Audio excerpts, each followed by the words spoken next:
Selamat datang ke kupasan kita hari ini. Okey, kita ada satu cerita yang agak luar biasa sikit ni. Cerita apa tu? Macam menarik je bunyinya. Pasal AI moden, ChatGPT tu kan. Kabarnya dia kalah teruk main catur. Oh, kalah? Dengan siapa? Superkomputer lain ke? Bukan. Ni yang paling tak sangka ni. Kalah dengan konsol game Atari 2600 yang dari tahun 1977 tu. Biar betul. Atari 2600 yang main Pong tu ke? Yang itulah. Sumber kita ni dari artikel pasal catatan Robert Caruso. Dia ni jurutera perisian.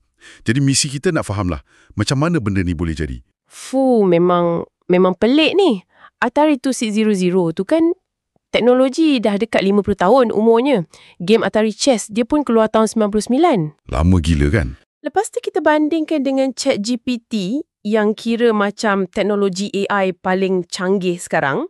Macam mana, kenapa pula dia boleh kalah dengan sistem asas macam tu? Lagi-lagi bila komputer dah berdekat kot boleh kalahkan manusia main catur? Betul tu. Menurut Caruso ni, ceritanya bermula bila ChatGPT sendiri yang macam volunteer nak lawan Atari Chess. Dia pilih tahap beginner pula tu. Dia yang offer. Kenapa pula? Kononnya dia nak test lah sepantas mana dia boleh kalahkan enjin lama ni yang dia anggap cuma fikir 1-2 langkah je ke depan. Amboi, confident betul dia. Jadi, apa jadi lepas tu? Menang senang ke? Jauh sekali. Nampaknya dia hadapi banyak masalah. Serius punya masalah. Masalah apa tu? Bukankah sepatutnya senang je untuk AI macam dia? Itulah pasal. Walaupun dah bagi papan catur asas untuk dia belajar kenal buah semua, dia boleh keliru antara rook dengan bishop. Keliru rook dengan bishop. Macam mana tu? Bentuk kan lain tu. Kan? Lepas tu dia salah baca pergerakan dan yang paling macam kerap jadi, dia asyik lupa kat mana kedudukan buah catur dia. Macam hilang ingatan sekejap-sekejap. Hilang jejak kedudukan buah. Itu macam masalah fundamental sikit tu untuk main catur. Memang. Dia sampai salahkan ikon Atari tu. Kata dia, ikon tu terlalu abstrak. Salahkan ikon pula dah. Jadi Caruso buat apa? Caruso cuba tukar guna notasi catur standard. A, B, C, 1, 2, 3 tu kan. Tapi prestasi dia tak jadi bagus pun. Sama je. Oh, jadi bukan sebab ikon lah tu. Macam ada isu lain yang lebih dalam. Nampaknya macam tu lah. Dekat 1 jam setengah main, asyik buat silap je. Caruso cakap tahap permainan dia tu teruk sangat. Sampai boleh dimalukan budak kelab catur darjah 3. Teruk betul tu bunyinya. Kan? Dan ada satu lagi perangai pelik dia. Dia kerap sangat minta nak mula balik game tu. Minta restart. Siap guna perkataan kita. Dia cakap, kita akan menang kalau mula balik. Macamlah dia dengan Caruso tu satu tim.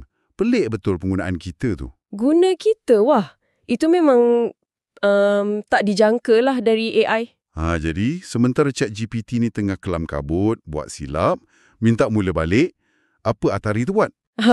Ni bahagian yang menarik. Macam Caruso kata, enjin 8-bit yang ringkas tu cuma buat kerja dia je. Selamba je. Buat kerja dia. Maksudnya? Maksudnya tak ada model bahasa canggih, tak ada ciri AI hebat macam ChatGPT, kosong. Jadi dia cuma guna pendekatan brute force yang asas tu lah. Kira semua kemungkinan langkah terdekat satu-satu. Macam tu. Lebih kurang macam tu lah. Campur dengan apa Caruso panggil kedegilan teknologi tahun 1977. Dia ikut je arahan program dia yang simple tu. Fokus main catur, itu je. Okey, faham. Jadi, ini memang tunjukkan perbezaan ketara antara dua pendekatan lah kan? AI umum yang kompleks macam ChatGPT lawan algoritma spesifik yang ringkas tapi fokus macam Atari Chess. Tepat sekali.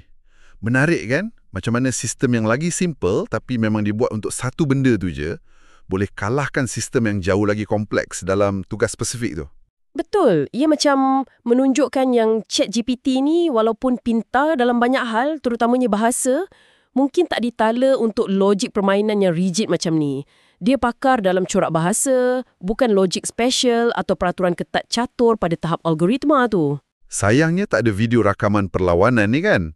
Tapi cerita dia je pun dah cukup kelakar lah. Boleh bayang AI canggih kalah dengan teknologi zaman disko. Haha, memang. Tapi intipatinya jelas kat sini. AI yang paling maju sekalipun, macam ChatGPT, ada had dia. Dia tak semestinya hebat dalam semua benda. Yang memang direka khas untuk tugas tu je. Kelemahan dia ni tunjukkan yang kebolehan AI ni sangat bergantung pada reka bentuk asal dan tujuannya. Jadi model bahasa besar ni mungkin tak berapa sesuai untuk sesetengah jenis masalah logik lah ya, berbanding algoritma khas. Boleh jadi macam tu. Terutamanya yang perlukan pemahaman spesial atau ikut peraturan yang sangat ketat, bukan sekadar proses bahasa. Jadi apa pengajarannya untuk kita semua, untuk anda yang mendengar ni? Mungkin satu peringatan yang teknologi terbaru tak semestinya jadi penyelesaian terbaik untuk setiap masalah. Betul tak? Mungkin juga. Atau mungkin ini cuma satu kelemahan lucu dalam AI sekarang yang akan diperbaiki tak lama lagi. Siapa tahu kan? Ataupun mungkin ia menunjukkan yang sistem ringkas tapi fokus ni masih ada nilai dia dalam dunia kita yang makin kompleks ni. Satu persoalan menarik untuk anda fikirkan sendiri. Terima kasih sebab bersama kami dalam kupasan kali ini.